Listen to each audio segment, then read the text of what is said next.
दोस्तों, आज जो मैं कहानी लेकर आया हूँ उस कहानी का नाम है इच्छाधारी सांप। पिछले भाग में आपने देखा जब्बर तोसी की प्रेमिका अप्सरा से शादी करना चाहता है, लेकिन अप्सरा तोसी से प्रेम करती है। राज दरबार में एक प्रतियोगिता होती है जिसमें जब्बर तोसी को ललकारता है, जिसमें जब्बर धोखे से तोसी को जकड़ लेता है।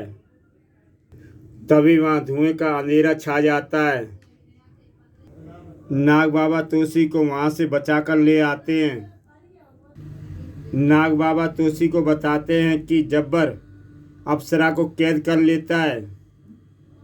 तोसी गुस्से में आग बबूला हो उठता है। तब नाग बाबा तोसी को जब्बर से लड़ने के लिए उसको इच्छाधारी रूप धारण करने के लिए उपाय बताता है। अब आगे नाग बाबा कहते हैं, तो सुनो, यहाँ से हजारों मील दूर दक्षिण में एक भयानक ज्वालामुखी है। उसके शीर्ष पर भगवान शंकर का एक मंदिर है। ज्वालामुखी पर मंदिर बाबा? यही तो भगवान की लीला है। वह मंदिर ऐसी धातु का बना है जिस पर आग का विचित्र भी असर नहीं होता। कहते हैं वह मंदिर माता पार्वती ने बनवाया था। सबसे पहला मुश्किल काम यह है कि तुम्हें उस ज्वालामुखी के पहाड़ को पार करना होगा, और अगर तुम उसे पार करने में सफल हो गए तब तो मैं इच्छाधारी सांप बन जाऊंगा बाबा। नहीं तोसी, तपस्या का असली वक्त अभी आएगा। तुम्हें पूंछ के सहारे खड़ा होकर कई महीनों, हो सकता है कई सालों तक भगवान शंकर के मंदिर के सामने खड़े रहकर उनकी तपस्या करनी है। लेकिन बाबा, मैं देखती आग में कैसे खड़ा रह सकता हूँ? मैं तो जलकर भस्म हो जाऊंगा। नहीं होंगे तोसी, अगर तुमने पूंछ से ऊपर के शरीर को ज्वालामुखी के पर्वत पर टेकने की मूर्खता न की। मैं समझा नहीं बाबा। यह भगवान का चमत्कार है। जब तक तुम सच्चे मन से तपस्या में लीन रहोगे, ज्वालामुखी का देखता लावा तुम्हारे बाल भी बांका नहीं कर पाएगा। लेकिन अगर तुम्हारा ध्यान तपस्या से हट गया, तुम्हारी पूंछ शरीर के बोझ को निरंतर न संभाल सकी और तुमने जमीन पर आराम करने की मूर्खता की, तो उसी क्षण तुम्हारा समूचा शरीर जलकर स्वाह हो जाएगा। नहीं बाबा, मैं ऐसा नहीं होने दूंगा। इच्छाधारी सांप बनना इतना आसान नहीं। तपस्या करते समय तुम्हारी पूंछ में इतनी गर्मी लगेगी, यह भी हो सकता है कि वह आग की लपटों में घिर जाए, लेकिन उन क्षणों में तुम्हें घबराना नहीं है। अगर तुम नहीं घबराए तो आग की लपटें तुम्हारा कुछ नहीं बिगाड़ पाएंगी, और बाकी शरीर को जमीन पर डाल दिया तो तुम्हें कोई बचा नहीं पाएगा। मुझे परवाह नहीं बाबा। अप्सरा के बिना तिल तिल कर जल कर मरने से यह मौत बेहतर है। भगवान तुम्हारी मनोकामना पूर्ण करे बेटा। तभी नाग बाबा की आंखों से आंसू निकल पड़े। आप रो रहे हैं बाबा? नहीं बेटा, मुझे अपने बहादुर बेटे पर नाज है। तोसी चल पड़ा दक्षिण दिशा की तरफ, उस ज्वालामुखी की ओर। फिर वह अपनी मंजिल तक पहुंच ही गया। यही ज्वालामुखी का पहाड़ है, मगर यह मंदिर तो कहीं दिखाई नहीं दे रहा। यहाँ दूर चोटी चमक रही है, जरूर शिव मंदिर की होगी। एक ही छलांग में उस मंदिर तक पहुंचना असंभव है। मैं असंभव को संभव बनाऊंगा। तोसी वहां तक पहुंचने का दृढ़ निश्चय कर चुका था। तोसी सांप में तब्दील हुआ और पूंछ पर सीधा खड़ा हो गया। उसने छलांग लगाई। बीच रास्ते में उसका शरीर लड़खड़ाया। वह पूंछ के बल गिरा। पूंछ देखते लावे में पड़ते ही वह चिल्लाया। वह फिर छलांग लगाने लगा और फिर यूं ही 3 छलांग के बाद मंदिर के बाहर पूंछ के बल खड़ा हो गया, और फिर वह तपस्या में लीन हो गया। भगवान शंकर का मन में ध्यान करके अचानक बहुत तेज आंधी शुरू हो गई। आंधी तपस्या भंग न कर सकी। तब घनघोर बारिश शुरू हो गई। तोसी के शरीर से असंख्यों बार कैंचुलियाँ उतरने लगीं। पूंछ और उसका शरीर आग की लपटों में जलने लगा। फिर कई महीनों के बाद एक दिन धड़ धड़ की आवाज़ हुई और भगवान की आवाज़ गूंजी, हम तुमसे प्रश्न है तोसी। भगवान शंकर प्रकट हो चुके थे। तोसी ने आंखें खोली। भगवान आप, तुम्हारी पूंछ जल चुकी है, उसे नए शरीर की आवश्यकता है। क्यों तोसी, यह चाहते हो ना? आप तो सर्वज्ञानी हैं भगवान। भगवान शंकर की हथेली में एक रत्न चमक उठा जिसकी किरणें चारों ओर फैल रही थीं। तुम्हारी तपस्या पूर्ण हुई। हमारे नज़दीक आकर यह रत्न ग्रहण करो। मैं इच्छाधारी सांप बन गया भगवान। जो रूप चाहो वही अख्तियार कर सकते हो तुम, लेकिन ध्यान रहे हमारा यह आशीर्वाद तभी तक तुम्हारे साथ होगा जब तक तुम सच्चाई के साथ रहोगे। तोसी आगे बढ़ा। जैसे ही भगवान शंकर ने उसे रत्न दिया वह अचानक बेहोश हो गया। आंखें खुली तो वह समुद्र के किनारे था और उसकी हथेली में रत्न जगमगा रहा था। कहीं यह मेरा सपना तो नहीं? ऐसा क्यों ना करूं, एक बार किसी रूप को धारण करके मैं बारे में सोचकर भगवान शंकर के वरदान की परीक्षा लूं। सबसे पहले मैं अपनी अप्सरा का रूप धारण करूंगा। और अगले ही क्षण वह अप्सरा के रूप में था। उसकी खुशी का ठिकाना नहीं रहा। उसी शाम बाबा मंदिर में भगवान शंकर की मूर्ति के सामने समाधि में लीन थे कि अप्सरा वहाँ पहुँची।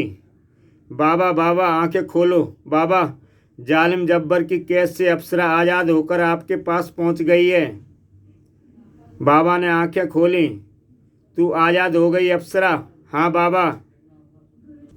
बाबा अचानक चौंके और फिर मुस्कुराने लगे। तू बाबा को धोखा देना चाहता है तोसी? क्या मतलब? इच्छाधारी सांप के परिवर्तित रूप से एक विशेष गंध निकलती है और बाबा उसी गंध को अच्छी तरह सूंघ सकता है। आप सचमुच महान हैं बाबा। तोसी बाबा के पैरों में गिर पड़ा और वास्तविकता रूप में आ गया। उठो तोसी, तुम्हारी दृढ़ इच्छा शक्ति और अटूट तपस्या के सामने तुम्हारा यह गुरु आज नतमस्तक होता है।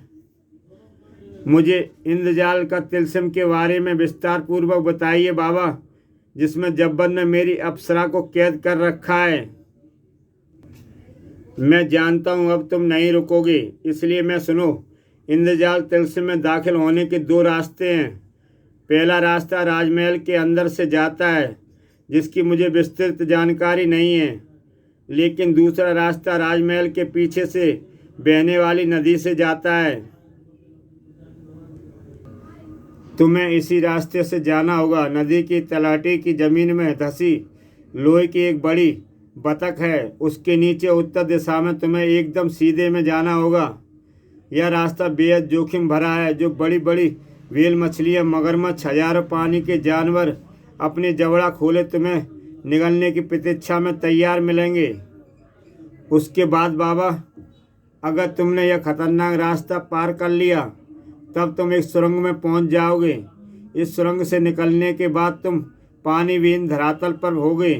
वहीं एक विशाल बरगद का वृक्ष होगा और उस वृक्ष के चबूतरे पर तुम्हारा स्वागत करेगा इंद्र नाम का एक बेहद बूढ़ा मगर बेहद चालाक और बुद्धिमान सांप। इंद्र नाम है उस सांप का? हाँ बेटा, यही इंद्र इस तिलस्म के द्वार का प्रहरी है और रक्षक भी। वह अपने जीते जी राजघराने के अतिरिक्त किसी अन्य अपरिचित को तिलस्म में हरगिज दाखिल न होने देगा। मैं उससे निपट लूँगा। जो उससे काम लोगे तब यह तिलस्म तुम्हारी समाधि बनकर रह जाएगा। इंद्र बेहद शक्तिशाली है। उसके दांत में हजारों नाग जितना जहर है।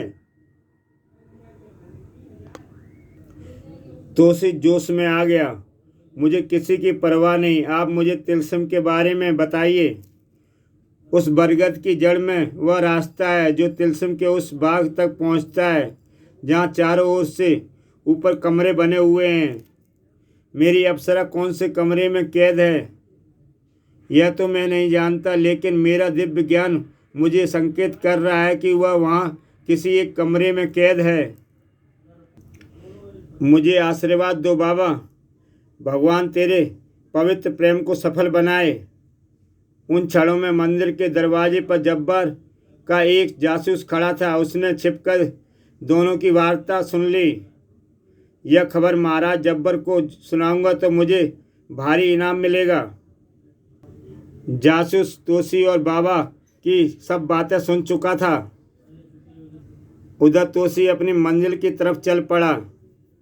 तोसी ने राजमहल के पीछे बहती नदी में छलांग लगाई। शीघ्र ही उसे नदी की तलाटी में लोहे की बतख मिल गई। वह उत्तर दिशा में बढ़ा, तभी उसका सामना मगरमच्छ से हुआ। मगरमच्छ ने उसे घायल कर दिया। उसने गुस्से में अपने शरीर को छोटा कर लिया और मगरमच्छ के खुले जबड़े में घुस गया। मगरमच्छ के पेट में घुसकर तोसी ने अपने शरीर इतना बड़ा किया कि मगरमच्छ का पेट फट गया और तोसी उसे तड़पता छोड़ आगे बढ़ गया। रास्ते में उसका मुकाबला व्हेल मछली से हुआ, लेकिन उसे भी पुरानी तरकीब से घायल करके तोसी सुरंग तक पहुंच गया। सुरंग से निकलते ही बरगद का वृक्ष दिखाई दिया, जहाँ इंद्र नामक नाग आराम से बैठा था। क्या तोसी इंद्र नाम के नाग के प्रहरी को धोखा देके तिलस्म में पहुंच सका? क्या तोसी उस कैद से अपनी अप्सरा को छुड़ा सका? ऐसे कई प्रश्नों के उत्तर आपके दिमाग में उमड़ रहे होंगे। उत्तर जानने के लिए आप मेरे YouTube चैनल को सब्सक्राइब करें और देखें इसका दूसरा भाग। तो दोस्तों, फिर मिलते हैं कल इसके दूसरे भाग के साथ। तब तक के लिए विदा दोस्तों। जय हिंद।